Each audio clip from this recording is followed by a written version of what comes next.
come to each of you to get your sense of how you see what we are seeing in this country from time to time, mob lynching, hate speeches, particularly against minorities. Dushyant Dave, why don't you take the floor first then?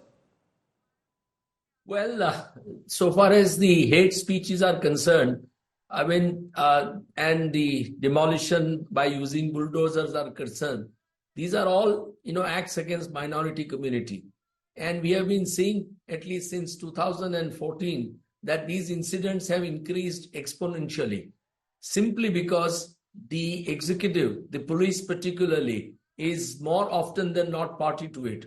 And it is acting at the instance of the party in power at the center or in the state, which are BJP states.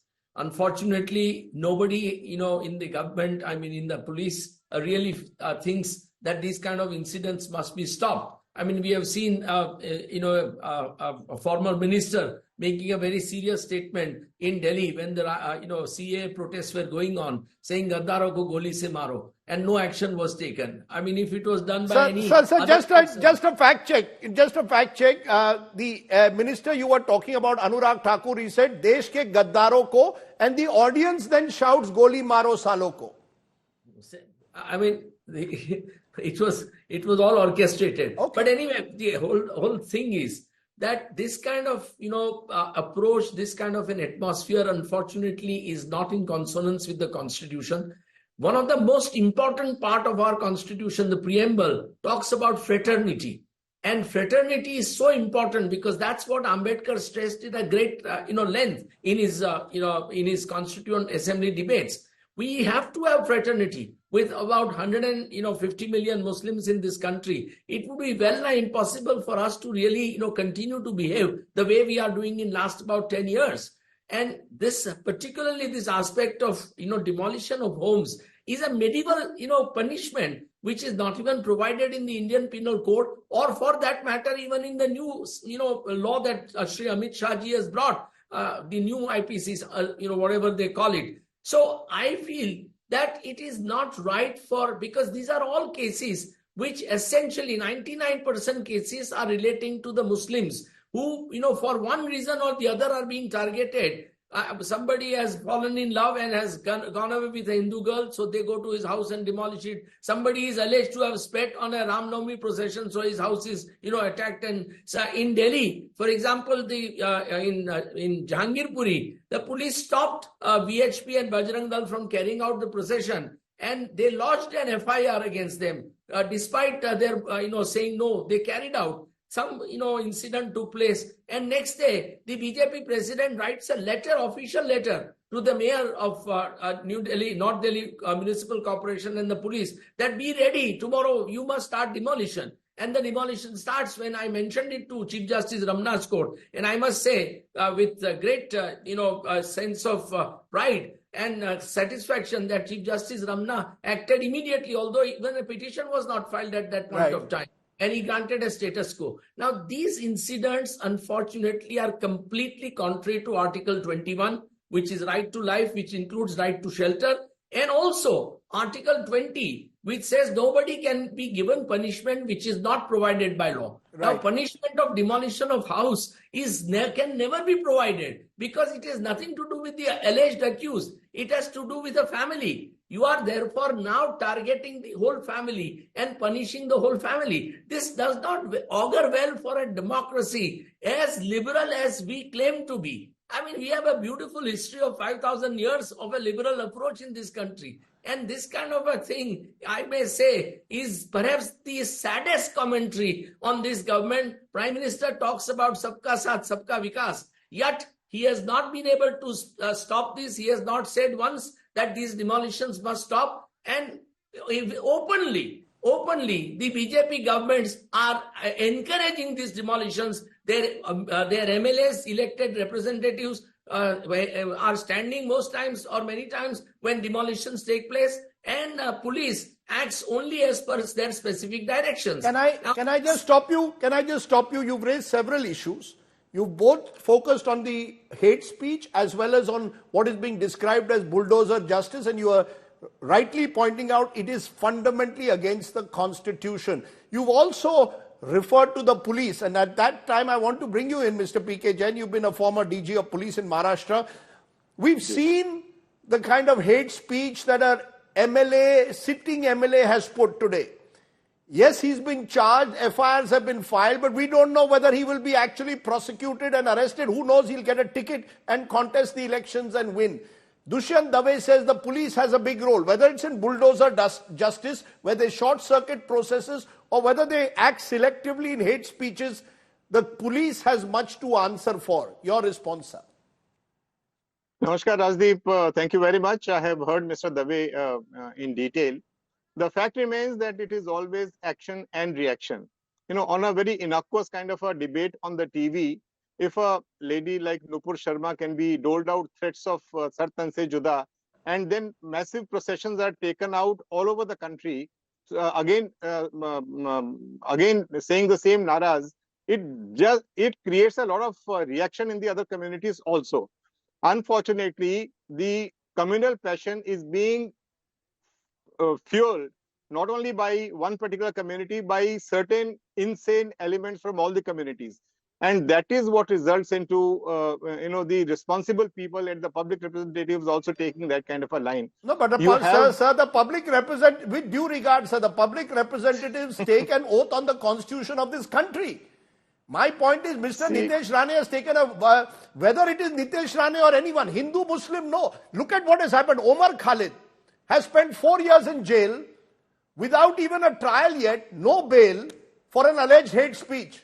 And Nitesh Rane will probably contest the next election. Where is the even-handedness, sir? That's my point. Where is the police? Is the police simply acting on directions of its political masters?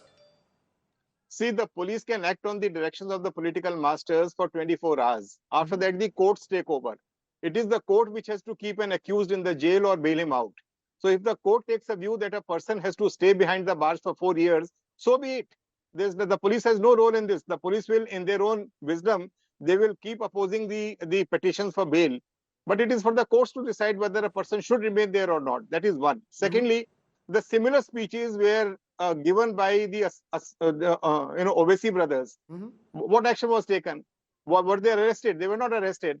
So for the high and mighty in this country, if you think that arrest and subsequent prosecution takes place, it is a myth. I always keep saying that a person who has got the resources or the clout, he can never be punished. It is very difficult to punish him. They can go from one court to another and right up to the Supreme Court, they got the wherewithal to fight it. So the justice is never given. Sir, with due regard, you're telling me a police officer cannot stop the high and mighty from getting away. Is that what you're telling me, that a Nitesh Rane has that much clout that he can get away? It is not a question of Nitesh Rane, Rajdeep. Please understand, the police has filed a case. They will prosecute him. They will charge sheet the case. After charge sheet, the case is taken over by the public prosecutors. And who appoints the public prosecutors? The government. And then the courts. Okay. So it is a very long fight for justice, and for a person to get convicted, it's a very, very long fight. What I'm trying to say is that the system unfortunately is weighed in a manner that a person who has got the resources will keep fighting in the courts, right from the lower court to the highest court. I take your point. And I'm going to ask my producer not to show those close-ups of that man being lynched. They are unacceptable, and they will only in some way, perhaps for some, inflame passions further. Najib Jung, your response: you've been a former senior IAS officer, former LG of Delhi. You've been raising these issues from time to time. Your reaction to what we are seeing around us happening when it comes to hate speech and bulldozer justice? Rajdeep, number one, I am really sorry to be hearing what Mr. Jain has been saying and defending the police. It is really unfortunate that the highest echelons of the police are indeed having such a warped process of thinking. That's one. Now, coming back to what's happening, I think that the political leaders in this country, which includes the chief ministers, have forgotten their oath to the Constitution. The Honorable Chief Minister of Assam, on a daily basis, violates the Constitution. He can call out a journalist because his name is Muslim. He can call out a university which is not even in Assam and blame it for the floods in Guwahati. Now, obviously, something is seriously wrong because they can get away with such nonsense. So when the leaders, and I could not hear very well because the audio was not so good, but when you hear, we had in the 2020 riots, a leader of the BJP standing next to the DCP and giving the protesters 20 minutes to clear out. We've had an honorable minister, and you quoted him saying, Goli Maro. We've had a honorable MP within the precincts of parliament using language which you and I cannot utter in our drawing rooms. We've had another MP from Delhi using language which is abhorrent. So therefore, because you can get away with whatever Mr. Jain may say, because you get away with it repeatedly, and the signal comes from the top. The speeches we have heard during the parliament elections gave, shall I say, a license to the foot soldiers to speak the way they do. And we've been seeing it, the advantage. You tried this with the Sikh community, they call them Khalistanis, and now the thing is turned to Muslims. How do you respond? If I may ask, how do you respond though? There'll be those who will say, what if a Muslim mob on the street says, Sartan se juda? This is what Nitesh Rane is saying. I am reacting to such statements. There almost seems to be an equivalence which is being attempted to be drawn. How would you respond? I entirely agree with you. I entirely agree with you that all lawless elements have to be put down very, very ruthlessly. Absolutely. No religious community is away from this nonsense.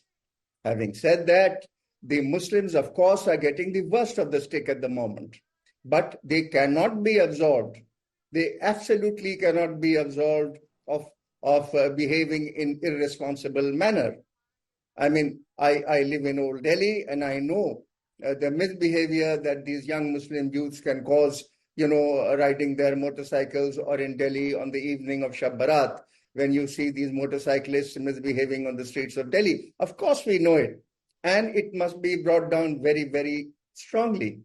But that doesn't take away the substance of your debate this evening and what Mr. Dave has been saying. It does not take away the substance that things have gone on beyond the point of, shall I say, tolerance. The worm will turn, and we do not wish that to happen. So you're in a sense saying there's a sense that people seem to have an impunity, a license to get away with it.